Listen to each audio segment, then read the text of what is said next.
Halo, selamat sore sahabat screening saham. Hari ini kita akan membahas sahamnya Pak Prajogo Pangestu ya, atau juga yang dikenal dengan saham Papa PP. Namun untuk trading view saya belum bisa membuka karena akses internet saya agak gangguan ya, seperti itu. Kita langsung buka analisis menggunakan Stockbit saja ya, Stockbit saja. Kita mulai ya. Saham Papa PP yang pertama, Brain ya. Oke, sebelum saya membahas saham Brain, ini ada logika ya. Logika dari investor juga masih muda ya. Siapa namanya ya?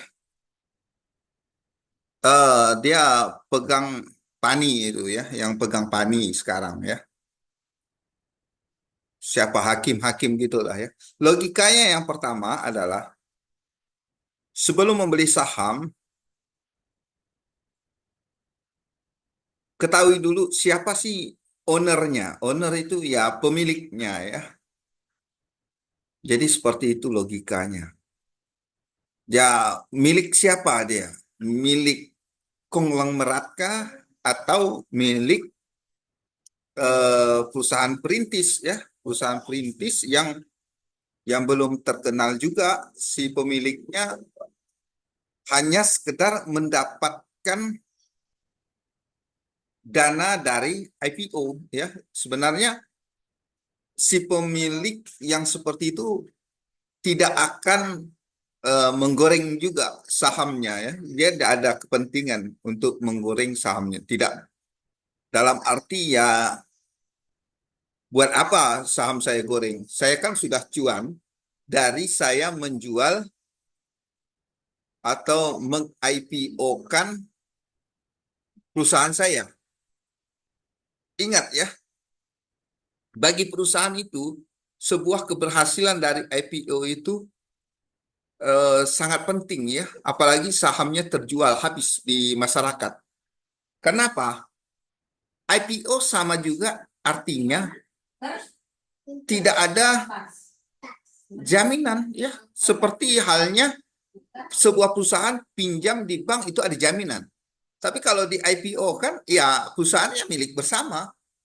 Jadi bagi owner yang mindsetnya seperti itu, tidak ingin mengembangkan harga perusahaannya ya berakhir gocap.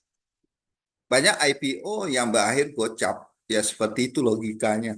Jadi untuk sekarang kalau mau IPO ya lihat dulu siapa yang punya ya. Yang seberapa besar eksis dia di dunia usaha. Seperti ini contoh di brand ini. Kita tidak asing lagi, tidak asing lagi dengan nama Prayogo Pangestu.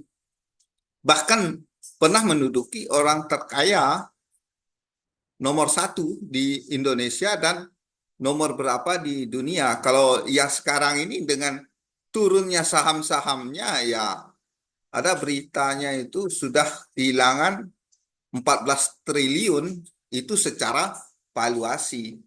Jadi kekayaan beliau juga ya bukannya uang cash, tapi berupa valuasi, nilai. Hanya nilainya aja, nilai dari harga perusahaannya. Ya seperti itu.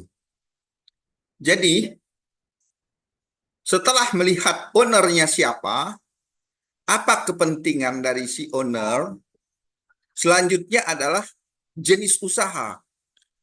Nah, jenis usaha itu penting juga untuk dilihat. Jadi, jenis usaha yang disukai dunia itu seperti apa?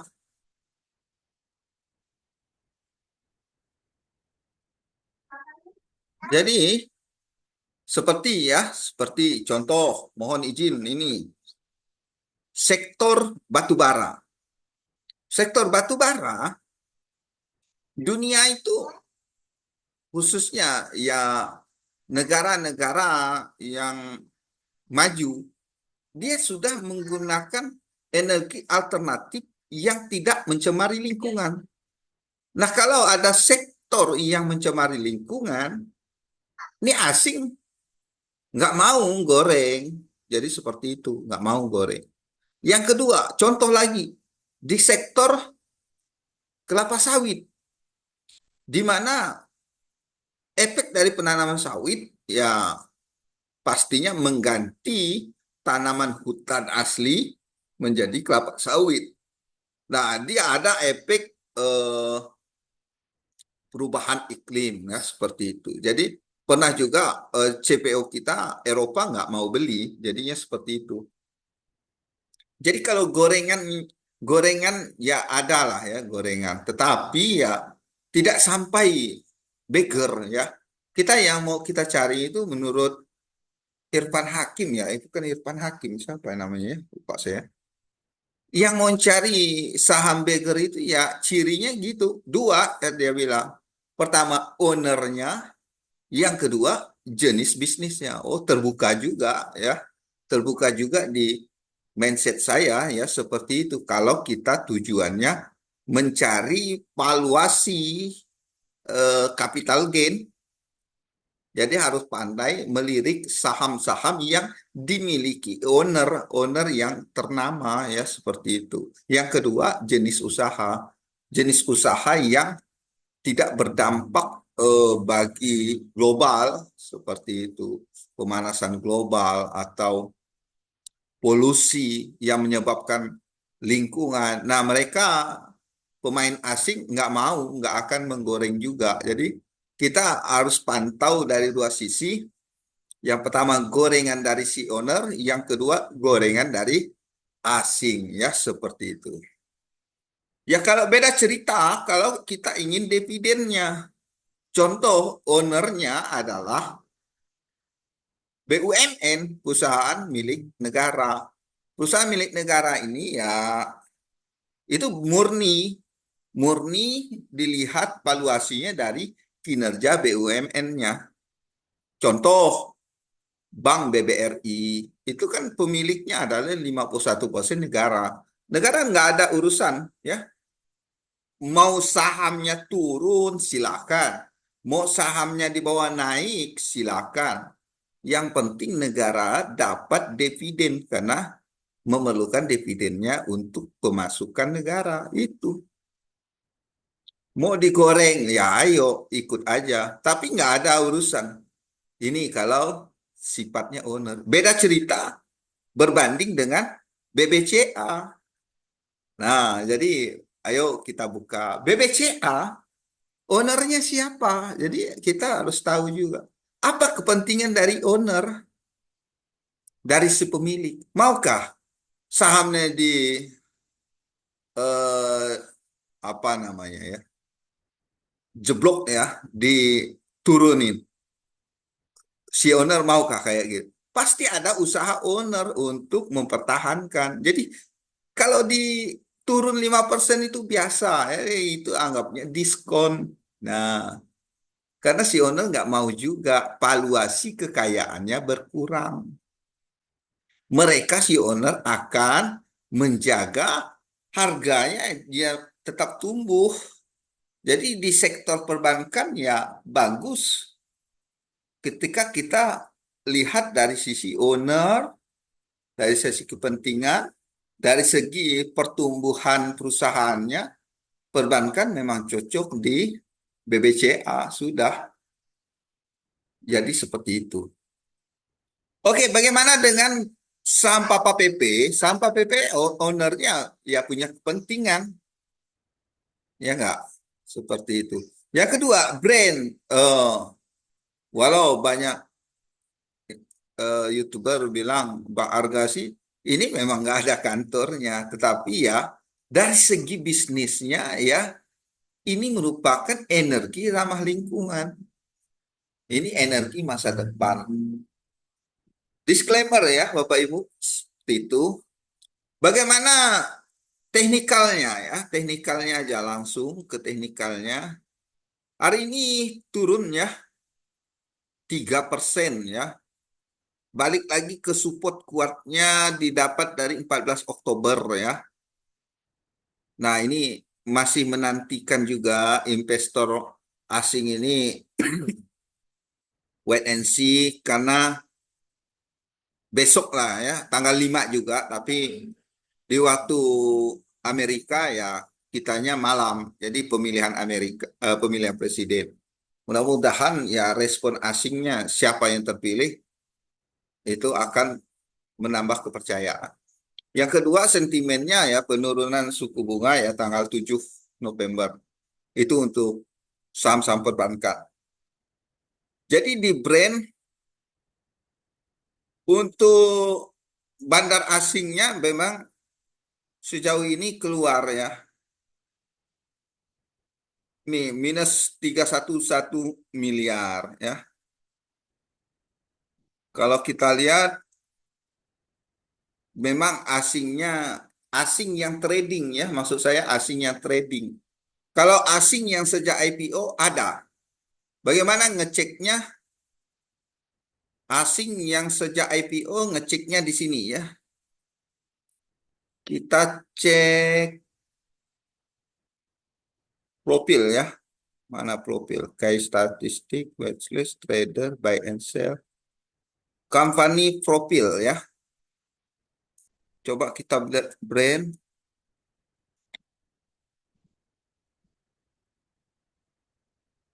Nah ini ya. Nggak bisa dibesarkan.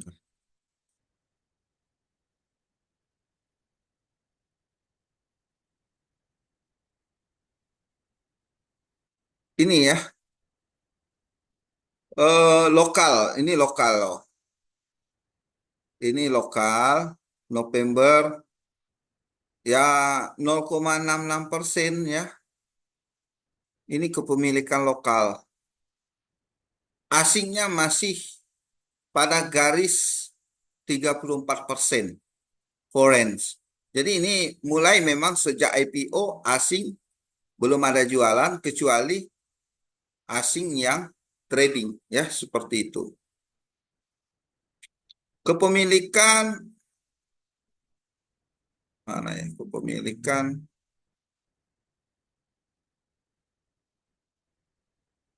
ini apa nih? Ini.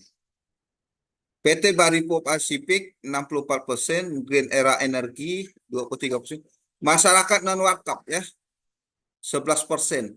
Jadi dalam 11% ini lokal dari 11% ini asingnya ada 34%, lokalnya 0,52. Kemungkinan besar ada juga milik pribadi ya dari masyarakat ini ya.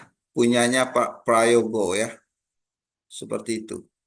Jadi beliau ada kepentingan sebab beberapa kali beliau menahan harga ya. Pernah terjadi di sini ini ya. 10 Juni ya. Beliau menahan harga informasinya sekian sekian miliar ya. Melakukan pembelian sahamnya akhirnya naik lagi. Nah, kita menantikan aksinya juga ya. Aksi si owner sebagai bukti keseriusan menjaga harga saham ini. Ya, sekarang kita memang wait and see ya, wait and see. Kita masih lihat pergerakannya. Namun ya untuk cicil, coba-coba ya, silakan ya. Berikutnya asingnya masih keluar. RSI-nya memang sudah di bawah ini ya. 35. 35 itu bagi Bapak Ibu yang paham menggunakan metode RSI, ini di mana saham ini sudah jenuh jual ya. Sudah jenuh jual. Kalaupun dijual, ini jualnya jual rugi.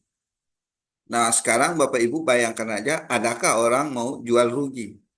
Nah, untuk itu, kalau bandar masih punya barang banyak, dia lakukan strategi markup.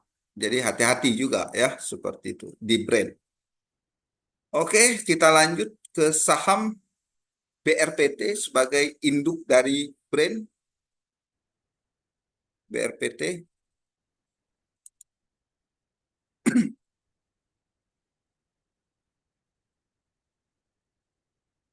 Ya, dalam fase distribusi juga berdasarkan RSI-nya. Namun ya asing masih nambah ya. Asing nambah barang ini kelihatan. Posisi asing di 2,5 triliun ya. Valuasinya ada di saham BRPT. Nah, jadi Bapak Ibu kalau sudah dapat data ini yang punya saham agak tenang ya. Kenapa? Asing kalau berinvestasi maunya untung atau maunya rugi. Itu logika ya. Ya pastinya maunya untung. Sekarang dia punya 2,5 triliun di saham ini. Apakah dia mau keluar begitu saja ya tanpa ambil untung? Coba kita lihat. Ini Bapak Ibu bisa cek juga ya. Harga bandar di berapa? Ya, coba Bapak Ibu cek juga ya. Kalau sekarang fasenya ini foreign ini kemarin ya harga memang turun, tetapi mereka beli. Nah, ini ada AK, KZ, CC, BK, ZP. Nah, seperti itu. Kenapa? Dari RSI-nya sudah jenuh jual. Mereka asing, ya kalaupun jualan, rugi. Jadi waktunya ambil barang. Ini logikanya. Logika yang sederhana. Cuma ya disclaimer, setiap keputusan investasi pasti mengandung resiko. Memang kalaupun dari segi valuasi sahamnya mahal ya. Coba aja Bapak Ibu cek di case statistiknya untuk BRPT.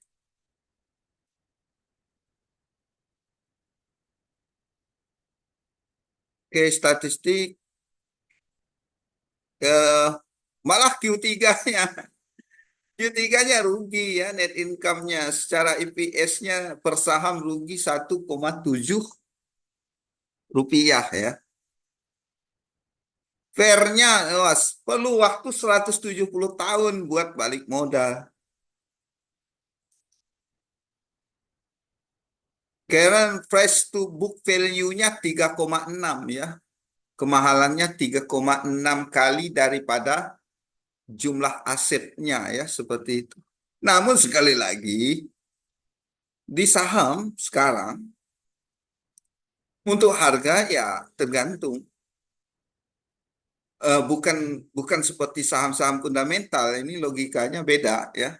Saham-saham fundamental beda.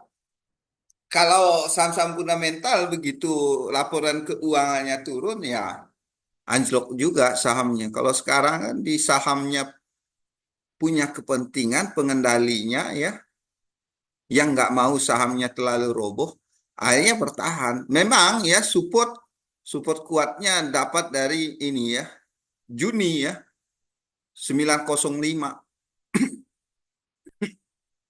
Bapak Ibu yang belum punya wait and see ya. Semoga dikasih di support kuatnya di 905. Kemudian pernah juga di 870 ya atau 880 870. Jadi kita bisa tunggu ya. Ini ini kenapa secara logika karena periodik juga ya. November ini periodiknya memang begitu karena dari sektor laporan keuangannya keluar di ketika Oktober, kemudian coba aja cek November ya, Februari ini ya, November pernah juga nih. Nah, November pernah jatuh juga. Jadi ini tidak heran saham ini kalau di November, ini di Oktober jatuh. Karena ini rata-rata saham itu Mei, Oktober, November berada di bottom. Jadi tidak disarankan bulan-bulan tersebut untuk melakukan trading ya seperti itu ya kecuali ya Bapak Ibu ingin investing dividen beda beda cerita ya. Oke. Ini karena nggak bisa dibuka AI-nya, jadi analisisnya seperti itu. Yang jelas asingnya masih bertahan ya di 2,5 triliun, lumayan banyak ya, triliunan. Asing juga keluarnya dikit-dikit ya. Yang jelas pernah asing masuk sampai 84 miliar ya. Ya, yang masuk ini ya hati-hati saja ya, seperti itu. Kita masih berharap menunggu. Yang jelas asing big ACC ya, pembelian kuat ya.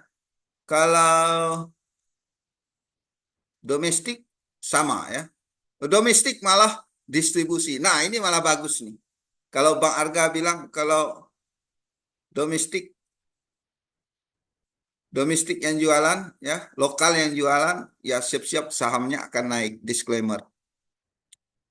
Oke, berikutnya saham Papa PP lanjut ke cuan dulu ya, yang saya ingat. Cuan, kita buka juga cuan bagaimana?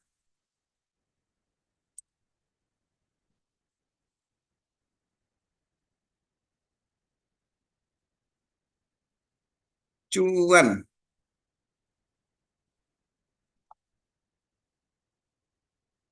Ya, ini tanda ini perpotongan ya, perpotongan EMA 9 dan 16. Saya gunakan ini dulunya ya, sebelum mengenal AI. Kalau berpotongan garis hijau, waktunya buy, kalau berpotongan turun, waktunya jualan ya. Untuk asing masih di angka 243 miliar ya. Kalau harian, hari ini, hari kemarin ya, maksudnya hari ini belum dibuka di 1,3. RSI-nya di bawah juga ya, jenuh jual ya, jenuh jual. Kalau di atas 80 namanya jenuh beli. Jadi hati-hati kalau udah jenuh beli artinya sebentar lagi mereka jualan. Tapi kalau udah jenuh jual artinya apa? Sebentar lagi beli. Di cuan asingnya jualan ya, kuat jualannya, broker actionnya ya. Kalau domestik, domestik beli. Nah ini ya, ini logika ya berikutnya. Kalau domestik beli, biasanya saham turun ya. Kalau untuk di cuan ya, cuan wait and see ya. Lagi pula dia masih di atas supportnya di 68 ya, atau 6.900-an ya, seperti itu. Oke, lanjut. Ada cuan, ada Tepia ya.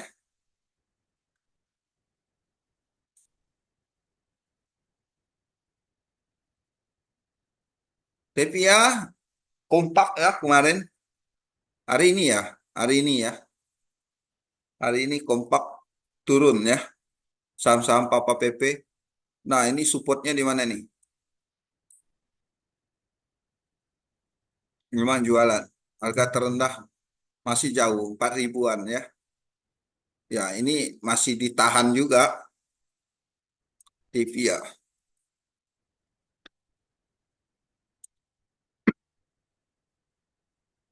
Domestik beli, asing jualan. Nah, ini kalau yang seperti ini hati-hati juga ya Bapak Ibu. Harga bandar di bawah nih ya. Karena asing beli itu banyaknya di sini. Sampai di 7.700 ini ya. Jadi harga asing itu di bawah. Kalaupun asing mau keluar, ini hati-hati dulu di Tepia ya. Bisa jadi akan di-up-kan dulu, diangkat untuk mereka mengeluarkan lumayan banyak ini ya. 7,3 triliun asingnya tertahan di saham Tepia ya. Sementara keluarnya baru dikit-dikit ya. Baru 36 miliar, malah makin nambah ya. Anggap ya yang di sini ini ya. Asingnya jauh-jauh. Sementara asing berikutnya belum keluar. Jadi Bapak Ibu strateginya bagaimana? Eh, jangan terlalu banyak ya. Ambil, menarik di RSI ini benar-benar jenuh jual ya sebenarnya ya. Benar-benar jenuh jual. Ini udah melewati batas 30% ya. Sekarang dia jenuh jual di 26 ya. 26%-nya ya. Coba Bapak Ibu cek aja ya. Di RSI metodenya seperti itu. Asing malah naik turun ya. Pada fase turunnya saham, asing ini malah kumpulkan ya. Di sini pernah masuk ya. Lumayan banyak, 54 miliar ya. Tambah mungkin ya, jualannya masih kecil juga. Mereka memindahkan sahamnya. Jadi di Tepia, broker asingnya jualan, domestiknya merasa ini murah ya, pungut, tapi oleh asing diturunkan, itu memainkan psikologi untuk lokal ya. Lokal lokal ini kuat nggak mentalnya ketika sahamnya di bawah turun, walaupun secara logika sudah jebol support ya. Kalau kalau kemarin berharap mantul ya, seperti itu. Jadi kita lihat aja yang jelas bagaimana asing nggak akan jual rugi ya, ya. Mereka investasi apalagi sudah cukup lama dari Maret ya. Maret, Mei dia ini ya banyak ini sekali masuknya. Tiap hari masuk. Nah, berapa triliun sampai saat ini terakumulasi 7,3 triliun di saham Tepia. Ya, ya ini masalahnya nunggu momentum aja. Suatu saat akan naik lagi, apalagi RSI-nya sudah jenuh jual, diakumulasi lagi ketika apa lokalnya sudah pada keluar. Lokal keluar, asing mulai menggoreng lagi seperti itu. Itu Tepia, kemudian BRPT sudah ya. Eh, Petrosi ya. Ya ini malah nggak ngajak temannya ya. Saham Papa PP yang satu ini nggak ngajak temannya.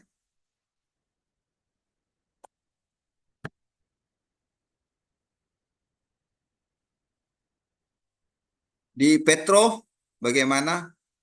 Nah, ini nggak ngajak teman-temannya ya. Di harga 7.000 saat ini ya, Agustus digoreng berapa persen ini cukup jauh juga dari 8.000 jadi 17. Sudah naik 100% ya. Seperti itu. Hati-hati juga ini ya. Sebenarnya posisi asingnya itu kosong ya, minus. Semula asing waktu itu di punya minus juga, minus 184. Jadi ini menurut saya yang goreng ini bukan asing, tapi itu tadi si pengendali. Dia fokus ke salah satu sahamnya aja dan diambil Petro. Jadi seperti itu karena keterlibatan asing di sini nggak ada. Asing masuk sahamnya udah naik ya di sini. Karena ini grafik asingnya ya, dia jualan ya. Baru nambah lagi kemudian dijual lagi ya, seperti itu. Asing keluar kemarin 7,6.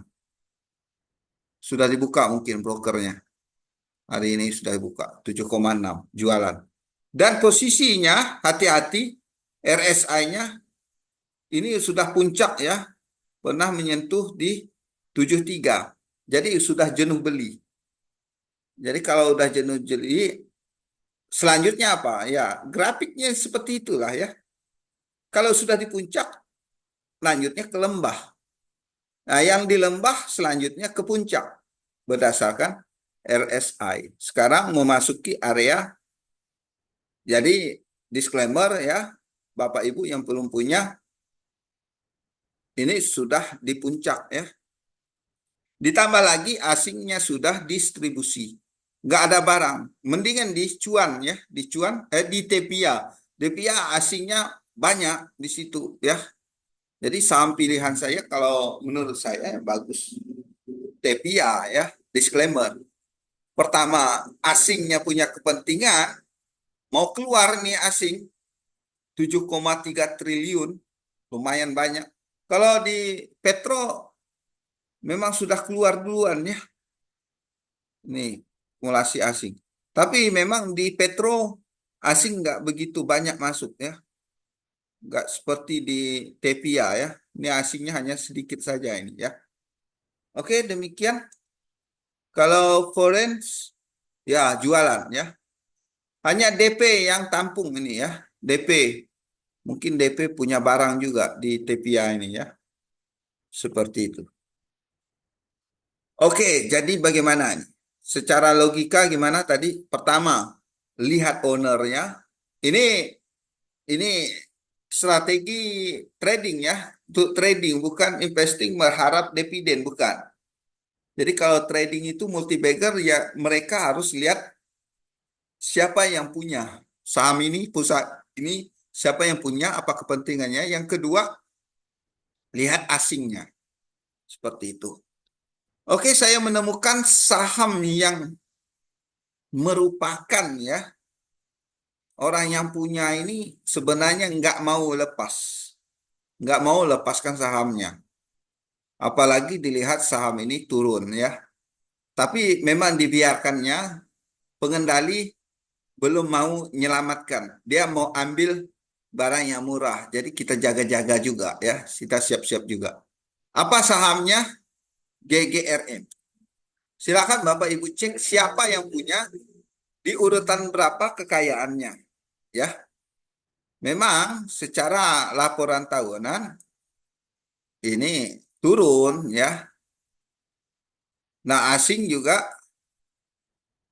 lumayan banyak keluar. 3,8 T sudah keluar ya. Nah, menarik di RSI-nya ya. Ini udah sangat-sangat jenuh jual ya. Kalau udah sampai 14 itu batasnya adalah di 30 ya. Sekarang RSI-nya 14. Ya disclaimer ya, hati-hati. Ini secara logika saya buka GGRM ini menarik dari logika siapa ya tadi itu ya YouTube. Ya bukan ya, guru juga ya, guru guru saham, hakim-hakim juga ya. Andri Hakim ya, Andri Hakim kalau nggak salah namanya. Jadi membuka pikiran saya dalam membeli saham ini ya, paling penting adalah siapa ownernya. Itu yang penting.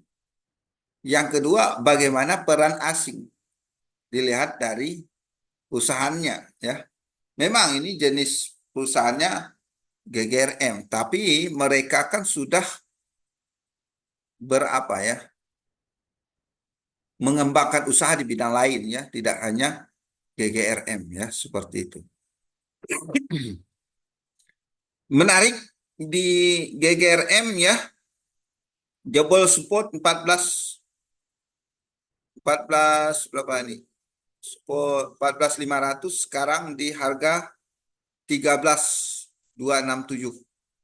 Memang kalau kita lihat yang terendah kapan ini ya? Ada nggak yang fasenya terendah lagi? Nggak ada ya. Yang terendah 16.000 Januari 2023 ya. Ini makin turun nih blue chipnya ini ya. Nah, ditambah lagi memang laporan keuangan ya. Kita coba cek kalau GGRM.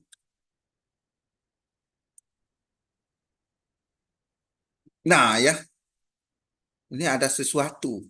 Hari ini saya temukan. Asing pungut barang ya. Walaupun nggak besar ya. 13 miliar dari CC, JP 13 miliar, AK juga 13 miliar, YU, BK, Kompak. Kompak pungut barang. Memang dari segi